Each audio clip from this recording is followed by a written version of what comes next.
உபவாசிக்க வேண்டும். இந்த ஒரு காரியத்தை நம்ம பார்த்துவிட்டு அடுத்த பகுதிக்குள்ள நாம் செல்ல போகிறோம்.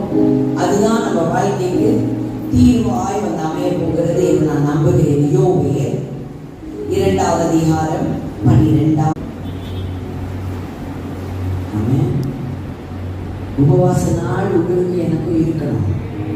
எல்லாம் ஸ்மூதா போனாலும் சரி, மகிழ்ச்சியா போனாலும் சரி, தேவக்குள்ள உபவாசிக்கணும். எல்லாம் ரஃபா போதா, பிரச்சனை நடந்து கொண்டு இருக்குதா, நல்லா இன்னும் 2 மடங்கு உபவாசத்தை போடணும். ஆமா பையன்யா, அல்லேலூயா அல்லேலூயா.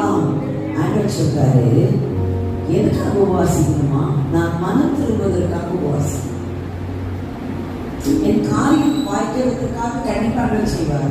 ஆனா அதுக்கு முன்னாடி நான் மனது இருக்கணும், என் பிள்ளை மனது இருக்கணும், என் குடும்பம் மனது இருக்கணும். ஏதோ